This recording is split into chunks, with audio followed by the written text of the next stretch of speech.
October 12, 1972, a plane was chartered to take a rugby team from the South American country of Uruguay across the Andes Mountains to play a match in Chile.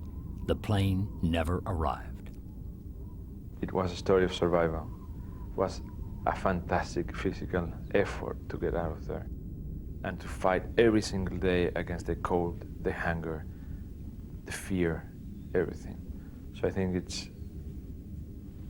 feel it's a great story of survival. The plane crashed in the middle of a vast mountain range. To survive in the frozen wilderness, they ate the flesh of those who died.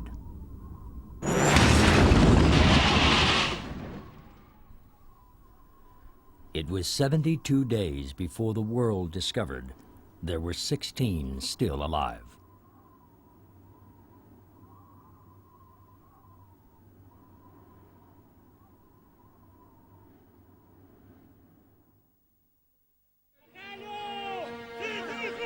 You will remember, or past pupils, the team that was going to Chile and that died in the Andes, they were going to play rugby. That event happened 20 years ago, in 1972. And today, we remember those people that God called to himself on the cold, snowy mountain, the Andes.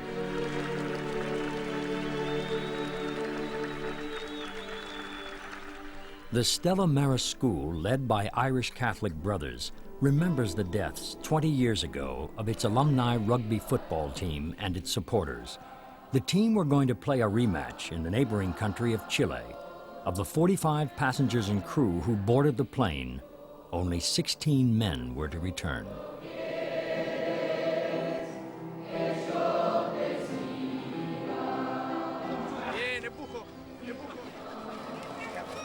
Those 16 survivors still live in the capital of Montevideo, members of Uruguay's affluent elite.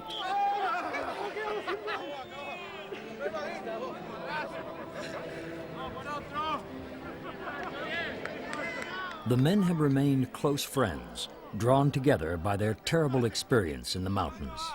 3 or 4 times a year we get together with some of the survivors and some other friends who belonged to the All Christians before, and we played veterans of another teams.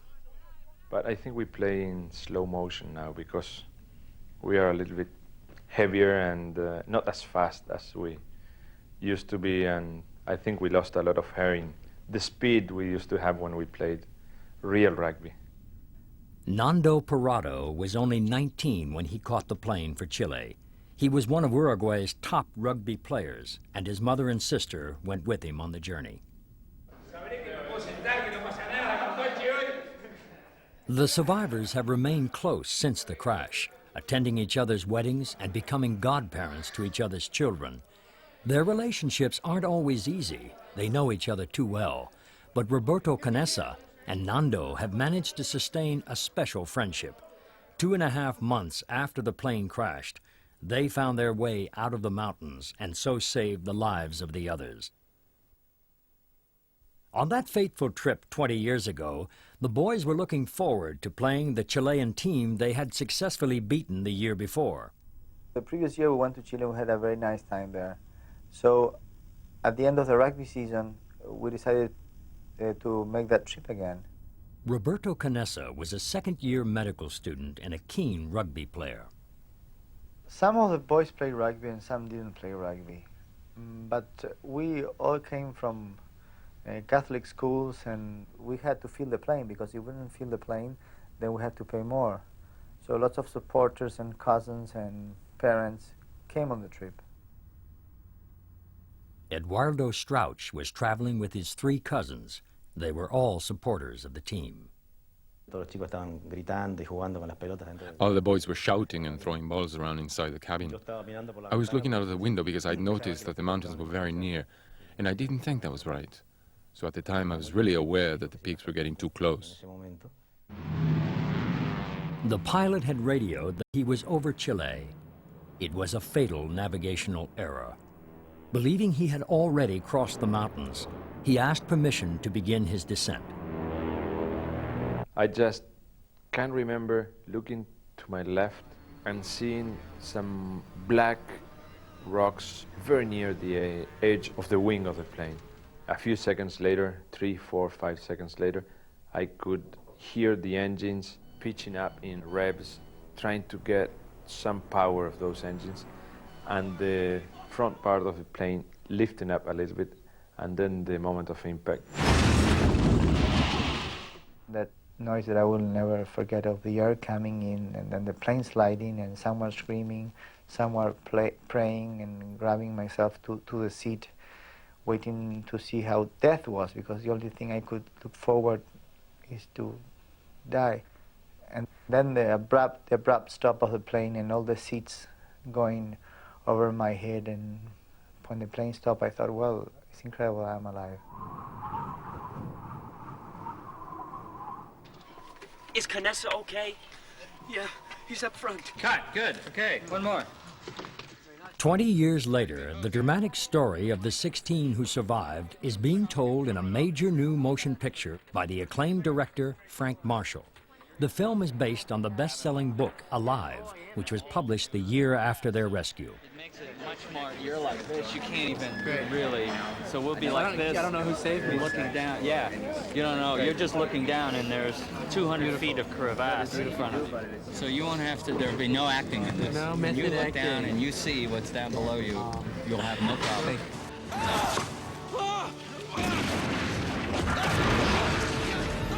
I think anyone who's come in contact with this story has been really moved by what an extraordinary feat these guys put themselves through, and what a real statement it is for the human spirit. It's very compelling. It's a human adventure. It's a drama. It has incredible emotion. It's spiritual. It's about courage. It has some humor. So you have a lot of elements that you don't normally get all together in one movie. You know why? Because the fuselage, shades. Nando spent 3 months on location as the movie's technical advisor. Doesn't get here, so it starts to be like a column. It's always helpful to have somebody who was really there saying, well, this is what we did and how we survived on the mountain. The making of the movie has stirred long-forgotten memories for him and those of the survivors who visited the set. I think the movie brought back intense memories to some of the boys who kept those memories inside for a long, long time. This is the first time they have openly spoken of those memories, even with members of their family.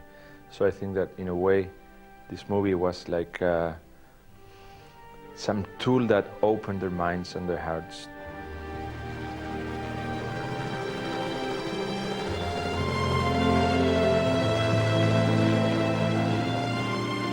During the filming, Nando took 2 other survivors, Mancho Sabella and Carlitos Paez, to visit the recreated fuselage high on a glacier in the Canadian Rockies.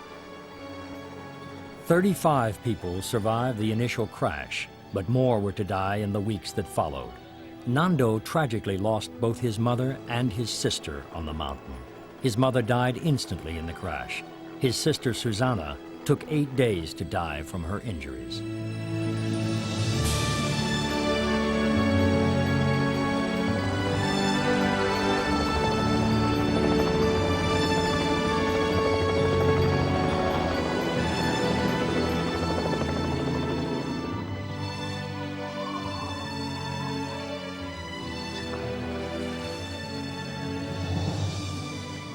The 3 survivors were joined by actor Bruce Ramsey, who plays Carlitos Paez in the movie. The detail with which the designer had reconstructed the scene made the visit a disturbing experience. You know, so the same thing, it's incredible. It's amazing.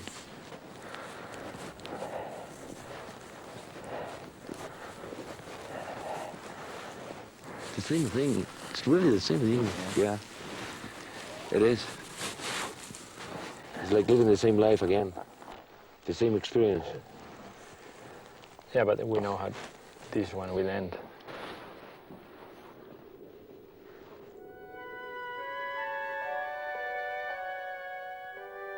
The shattered fuselage of the plane had been their only shelter. A little wine and chocolate, their only food. To survive, they had to make a terrible decision: to eat the bodies of their dead friends.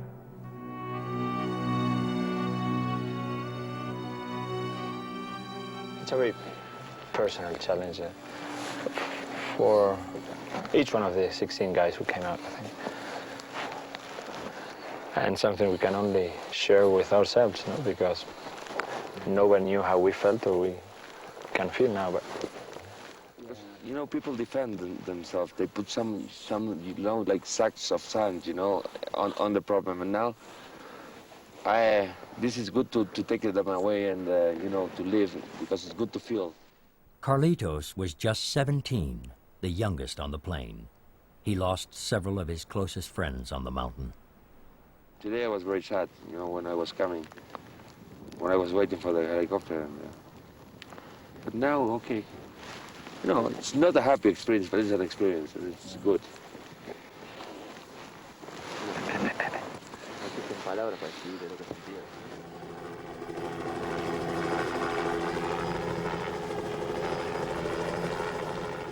Carlitos Paez. Nothing would have stopped me from coming here. My memories were hidden away, and seeing the fuselage unlocked them. It made me feel anguish and fear and sadness, but it was an experience I had to relive.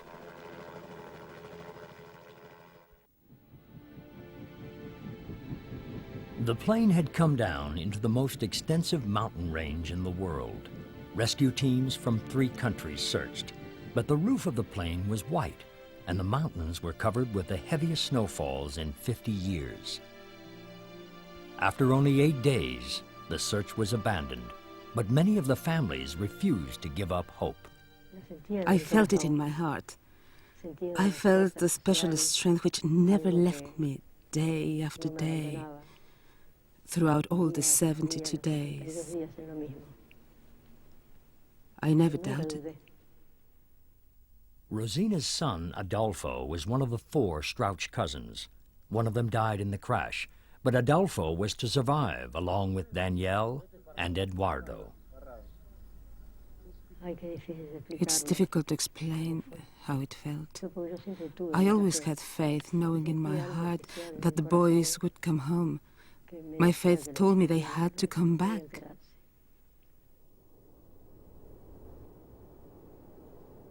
They had crashed at over 11,000 feet. At night, temperatures dropped to 40 degrees below zero. They couldn't survive on just a few bars of chocolate. I turned to the person I trusted most, my cousin Daniel Fernandez, who was sitting next to me. I said, "The most awful thought has come into my head, and I don't know if I dare to say it." I whispered, "I think we're going to have to eat the bodies. Otherwise, we'll never get out of here." I waited to see if he thought I was off my head, but he replied that he had been thinking exactly the same thing. So I said, "Okay."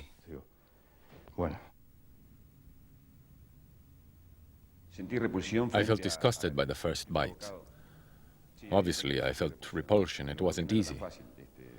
It wasn't like opening the fridge door and taking out a bottle of milk. I was eating a friend. I didn't know who it was, but that was what I was doing. And it wasn't beef. It was human flesh, the human flesh of a friend. It was difficult. I couldn't swallow. Anything I did get down, I threw up again. So it was a waste, not only for me, but for everyone else.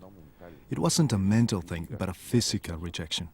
My body rejected it, and I vomited.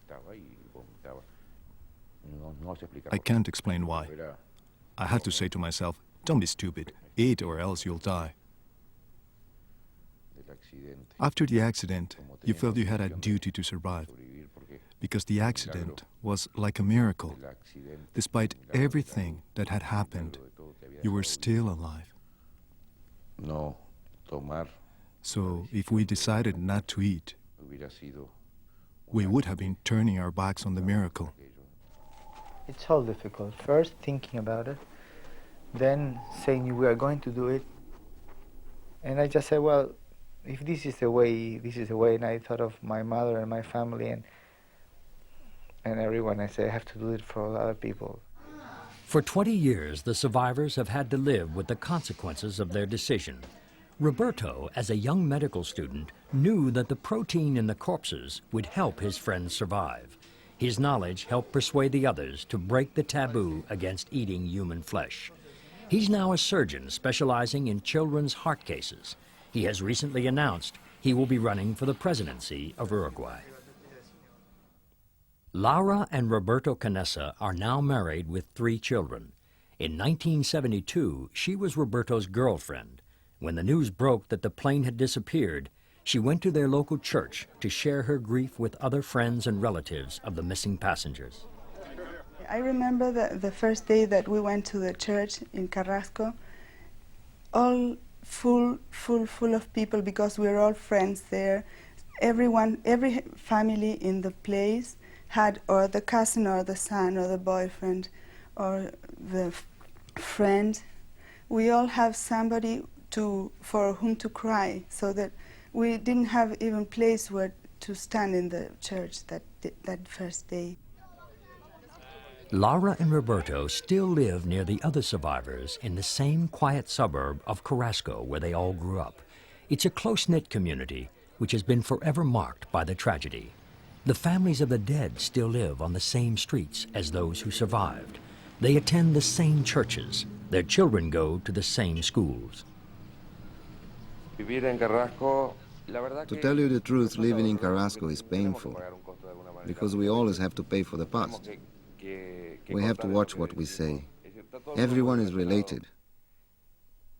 Survivors and the families of those who died, we're all related.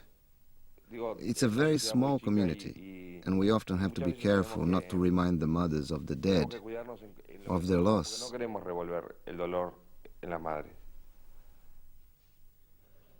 Carlitos named his only child Maria Elena de los Andes in celebration of his survival.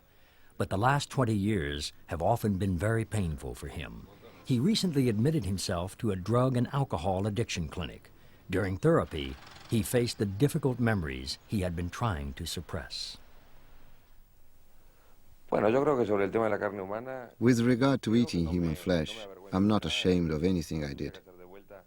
If I had to do it again, I would do it, without any hesitation. The only thing I would never do would be to say who we had to eat in order to live. I think that would deeply upset the relatives of those who died, and that's something I'm just not prepared to do.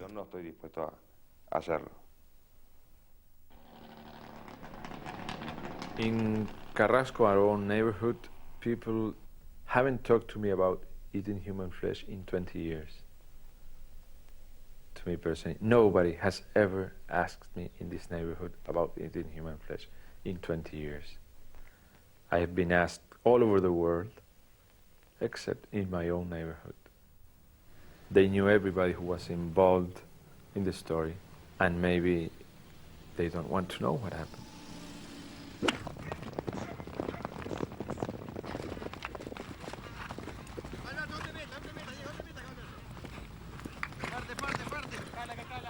Nando has become a successful businessman and a famous television personality. His wife, Veronique, is a former beauty queen. We can't really get away of the story of the Andes, even if we want to. Carrasco is very small. We all lived together on the same neighborhood for 20 years.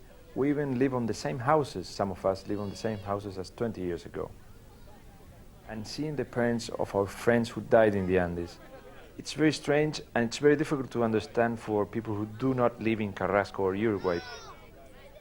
And it's amazing to live on the same street as another survivor or with the parents of our friends who died. So we are on a cage, we cannot escape the Andes experience, even if we want to.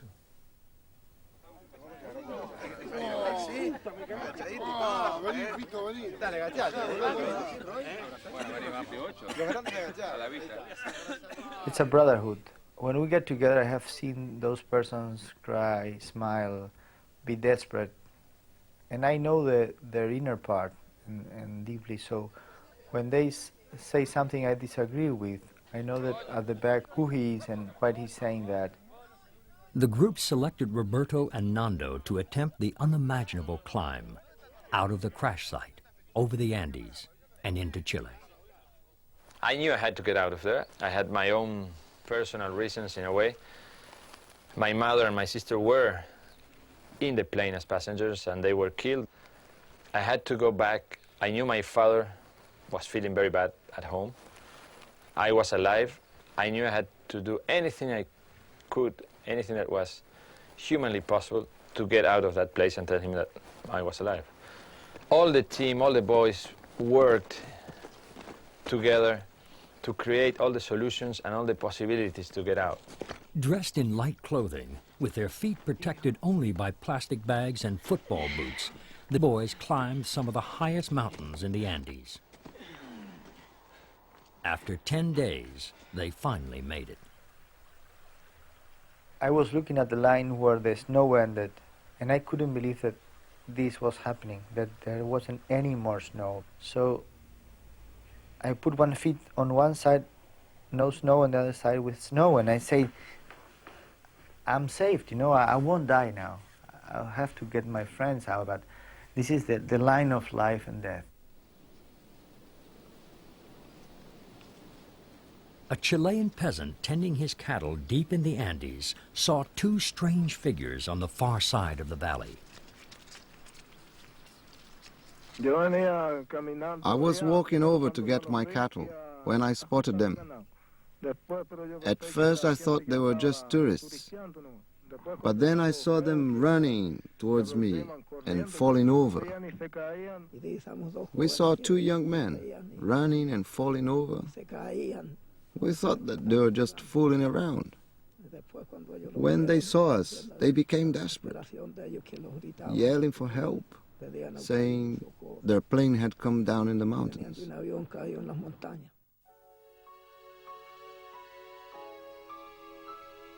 How difficult it was to get out. Only really two people in the world know it, and that's Roberto Canessa and myself. And I don't have the words in my vocabulary to explain you every single moment of difficulty and terror and fear that we went through those 10 days to get out of there. But we made it, and now it's easy to talk about it, and it was not impossible. It was humanly possible, but it was very, very, very difficult.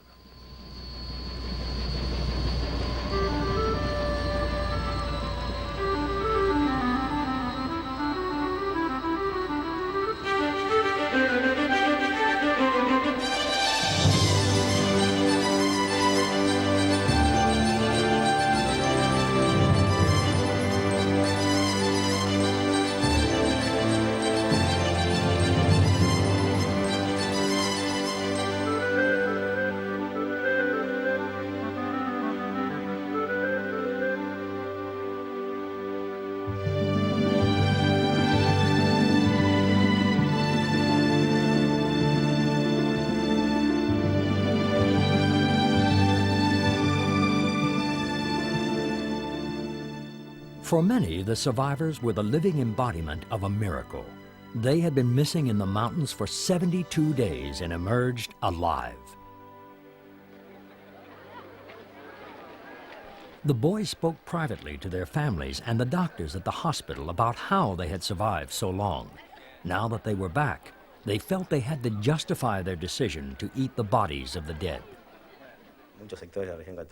I think many sections of the Catholic Church saw it as a sin, which is something that never crossed our minds. At the time, it upset us when people questioned whether or not it was a sin. It made us feel very angry. It never occurred to us that it could be seen that way. A private mass was held for the survivors and their families. The young priest, Father Roja, was asked to hear their confessions. No sé si fue una confesión. You couldn't really call it a confession because there was nothing to confess. No había culpabilidad. No era It wasn't a sin, and the church didn't consider it to be so. ninguno de los 10 None of the 10 commandments tells us that we may not feed on someone else's dead body. alimentarse de otro. What they had done wasn't wrong. No hay problema. Y así lo The ratificó bishop supported that decision. también el obispo de Rancagua. Él me decía, mira, He told me esto es como it's like a transfusion, es poner la putting the sangre de blood otro of one person into para another que siga viviendo. so that they can live. It's something that isn't just permitted, it's a duty. The important thing is to go on living. Alvaro Mangino was studying to enter university. For many years, he was haunted by what he'd had to do. To start with, I felt embarrassed, as though I was hiding something, as if I was ashamed of what I'd done. Although everyone said that it was all right. My friends, my wife, the priest I confessed to, and the doctors. But deep inside I'd had this feeling of guilt which took me many years to get rid of, to get out of my system. Also, nobody ever judged me for what I had done. I was the one who was judging myself. Then little by little, I slowly freed myself of it, until the day came when I realized that it didn't make sense to be ashamed, that what we'd done was both natural and rational, and that I would do it again if I had to. The survivors returned to Uruguay as national heroes. Not since their World Championship soccer victory in 1950 had the country found so much reason to celebrate. But the stories of cannibalism were beginning to leak out. A Chilean newspaper had published a front-page picture of 2 half-eaten human legs lying in the snow beside the plane. The international press were demanding answers. The survivors were all Roman Catholics. On the mountain, some of them had found comfort in the idea that in eating their friends' bodies, they were sharing in a kind of mystic communion. Pancho Delgado was a law student. The survivors chose him to put their case to the press. The Bible tells us that at the Last Supper, Jesus shared his body and his blood with his disciples. At that time, we felt that if God existed and if he was near us, our only chance of survival was to share the same kind of communion that he had shared with his disciples, to take the body and the blood.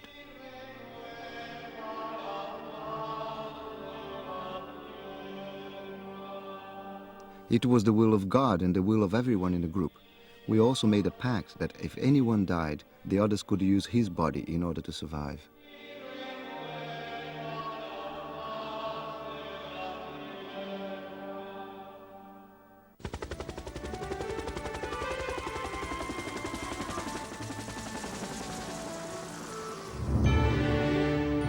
In February 1992, director Frank Marshall and his crew arrived in the Canadian Rockies to begin mountain filming of Alive. On a glacier at 10,000 feet, they set up camp to recreate those terrifying 10 weeks. We were in conditions that were equal to the ones they were in on the mountain. And I actually had one of the actors say to me after the first day out here, when we took their coats off and we put them in a scene, and they were there for 5 minutes, they came up to me and they said, how did they do this? That they did it through teamwork and ingenuity and the power of the human spirit to overcome an impossible situation. That's what I found fascinating about the story. I heard the airplane. Was it? Did you see it? Yeah, you can see it. It's good. You can see the airplane. So that's why you assume that they knew you were here. Yeah. So what we'll do is we'll have the plane fly over. Right overhead. And we'll cue you, the instant I see it in the monitor, I'll cue you to come out. Because it'll fly over and you'll be coming out of the future. Hey! Hey! Hey! Hey! It's a plane! Hey! Hey! Hey! Hey! That's a cut! Vince should get his thing from further back. So he should come out and he should look. He hears the plane, he comes out, and I think it's going to go left to right, so it'll be over there. When did this happen? This happened on day 4? Second, third day. Nando is portrayed by the actor Ethan Hawke. I could listen to them, I could hear them, and I could feel all the movement outside, but I couldn't get out. Okay, you came out first. All the survivors feel that they owe their lives to the efforts of the whole group, but Nando's extraordinary strength and courage have made him the hero of the story.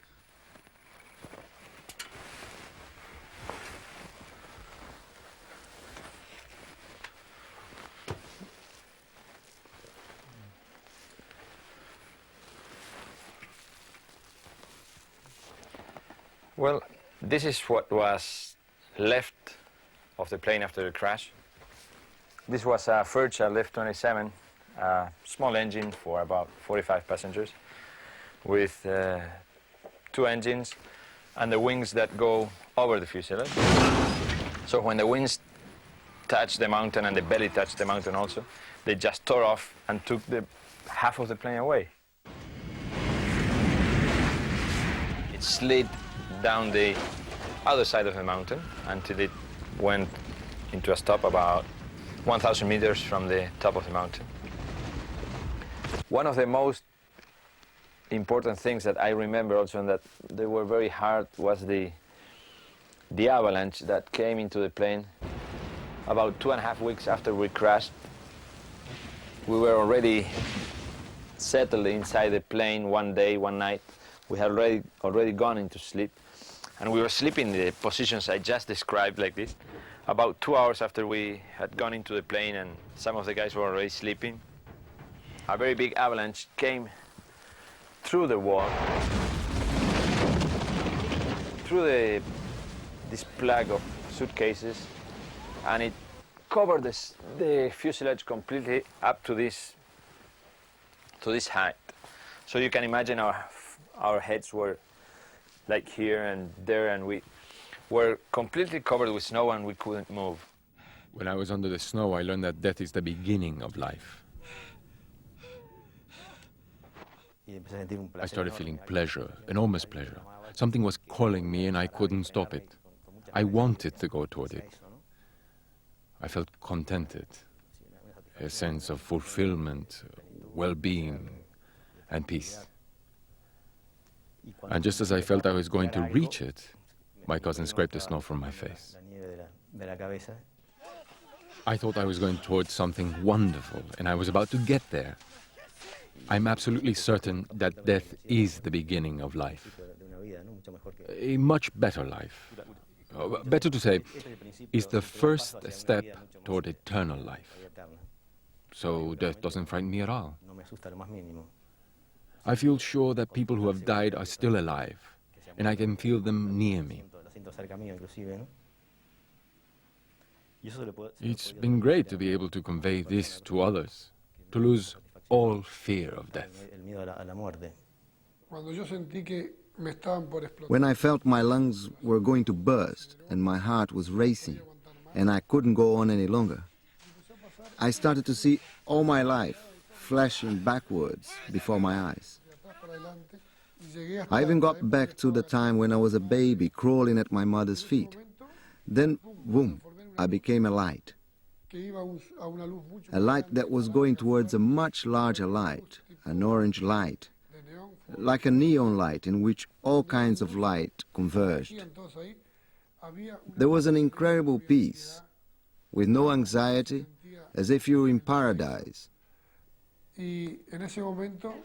Then I heard someone call me. I heard someone say, "Gustavo." Luckily, 2 of the guys, one who was sleeping on a hammock who had broken legs, and 2 of the guys who were sleeping at the far end of the fuselage, didn't get completely covered, so they jumped from the snow, started crawling over the snow, because you can imagine the snow was up to here. They had only this space to move. They started looking for the heads and the mouths of the guys who were sleeping, not for the bodies, because they knew that they only had maybe 2 minutes. You cannot hold your breath for more than 2 minutes. In those 2 minutes, 8 people died. Following the avalanche, we became like a new society. And within this society, a feeling grew that we needed to be a very united group, totally united to defeat that mountain, which was punishing us so much. And out of that unity, a kind of religion emerged amongst us. A religion that, if we stood together as one, if we worked together, we could conquer the mountain. The boys knew they would have to organize themselves properly to climb out. They had a small transistor radio on which they had heard that the search had been abandoned. 3 of them had tried to reach the broken tail of the plane, which had landed higher on the mountain. They had almost died in the attempt. Here's the plan I proposed. We pick a team to go after the tail. Okay. Me too. We feed the team the biggest rations, give them the warmest clothes, and then in, I don't know, a week, we go up there, we find the tail, get the batteries, bring them back, crank up the transmitter. Gets cold up there. I couldn't do it again. Yeah, me neither. I went blind after that first expedition. As I was going up the mountain, the sun was on my back. It reflected off the snow just like a mirror into my eyes and burned them. Like Roberto Canessa, Gustavo was a medical student, but when he came back, he gave it all up. He has only recently returned to his studies. At night, it was so terribly cold, so unbearable, that one of us had to lie with his back on the snow, with another in the middle and another on top of him, like a sandwich. Every half hour, we would get up and hit each other about the face and punch each other's bodies in order to warm each other up. And we would ask, hit me, hit me, hit me. We're so completely frozen that if you want to urinate, you would do it all over your hands. The urine was at body temperature, and it felt like an amazing massage. Your hands were like this, and then they would come back to life again. While they waited for warmer weather, the group even took photos of each other. They had selected 4 expeditionaries who were thought to have the necessary physical and emotional stamina to make it out of the mountains. These 4 would be given the warmest clothes and the best pieces of flesh. The surviving Strouch cousins took on the gruesome task of rationing out the food. We were in charge of cutting up and distributing the flesh. It was very important for our survival to keep a tight control of that. It was really essential in order to survive. Think about it like energy. It was like oil in today's world, and we had to use it very rationally. Otherwise, we wouldn't live. Anyway, they all agreed it should be us. I mean, they all agreed we would be the only ones to handle the corpses. No one else was allowed to do it. So everyone knew that there was proper control and, in fact, that things were well organized. The boys were able to survive on their rations so long as they didn't lose hope. Those who gave up died. I mean, that's my theory. That's what I think happened in most cases.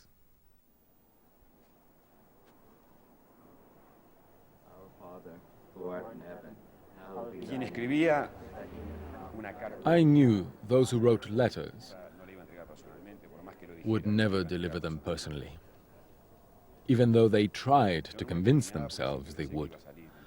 I never wrote a letter because I was always sure I'd get out. But all around me, I saw people who one day were fine, and the next were completely overwhelmed and defeated by the immensity of it all. And no matter what you said to them, they started to deteriorate and eventually died. Roy Harley, now an engineer, found the 10 weeks on the mountain almost impossible to endure. Although uninjured, he wasted down to only 80 pounds.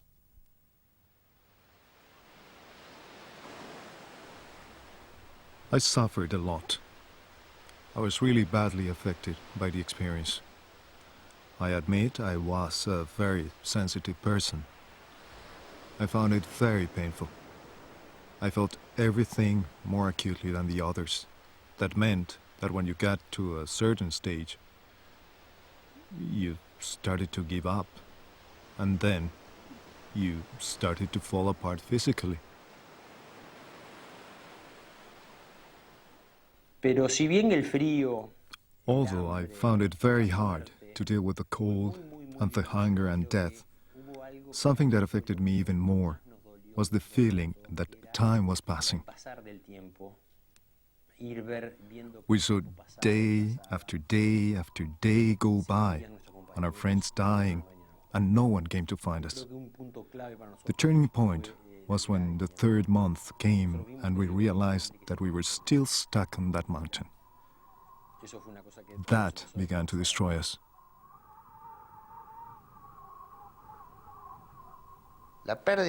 I lost hope when I realized I couldn't do anything on my own.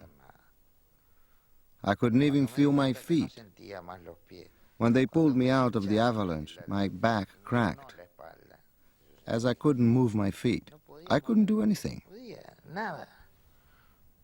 Bobby Francois was an agricultural student. After the crash, he seemed to accept his fate. When injured in the avalanche, he started to retreat from the rest of the group. I started to sleep longer.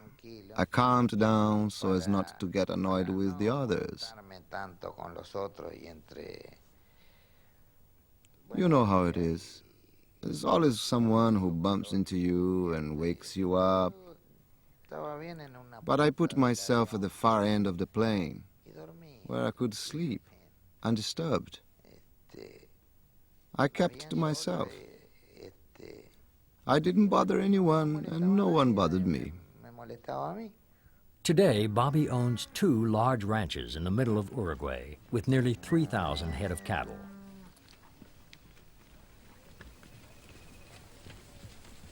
I would say, okay, just leave me alone. If I'm not doing anything, then I don't need anything.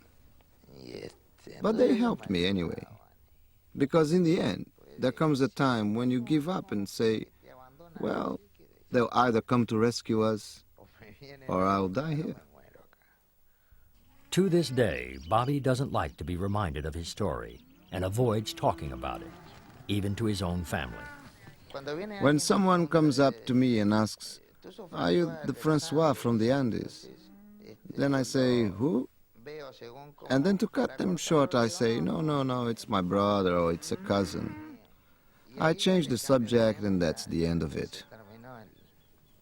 If I could only forget about it, I would.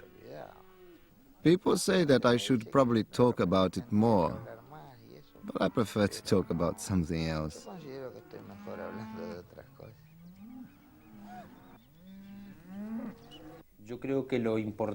The most important thing that came out of our experience were the feelings that we live through every day. The friends, the arguments, to have a fight, and then to give each other a hug. Just having to live as a very close-knit group. You could say we all had the same sense of survival and of friendship.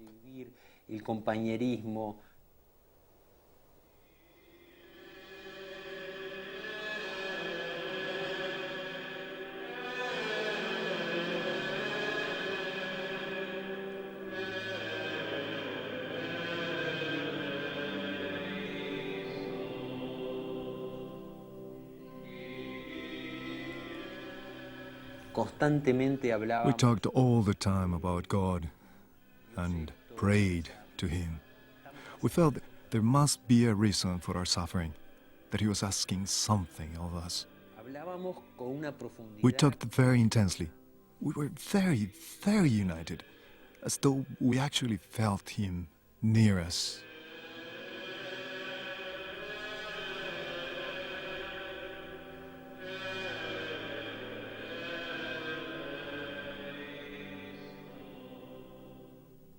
Each one of us remembers the Andes experience in a very personal way, maybe in a different way from the other ones. To some of the boys, the Andes can be a spiritual experience. To another boy, it can be the avalanche. To another one, it can be the cold. To another one, it can be the hunger. To another one, it can be the elation of the rescue. To another one, it can be the life after the Andes. Each one of us has a very personal way of approaching the Andes experience. And I think it should be that way. We are 16 survivors, 16 different people. And we see it in 16 different ways.